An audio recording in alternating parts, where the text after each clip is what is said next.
وَيَظْهَرَ الزِّنَا، زنا معاشرے میں عام ہو جائے گا جب قیامت سر پہ آ جائے گی۔ تو زنا کیوں عام ہو جائے گا؟ قیامت کی یہ نشانی ہماری سر پر کیوں آ جائے گی؟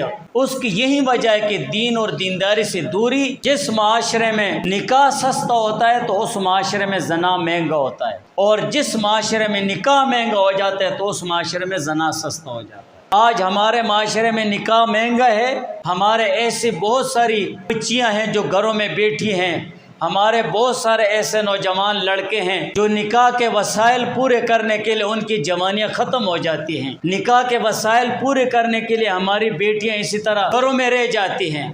یہ ہماری معاشرتی کمزوریاں ہیں۔ اگر ہم اپنے آپ سے شروع نہیں کریں گے، اپنے گھر سے شروع نہیں کریں گے، اپنے گلی محلے سے شروع نہیں کریں گے تو کون شروع کرے گا؟ آج معاشرے میں دیکھو کتنے ایسے گھرانے ہیں جس میں ہماری بیٹیاں بچیاں بیٹھی ہوئی ہیں، پیسوں کی وجہ سے، جہیز کی وجہ سے،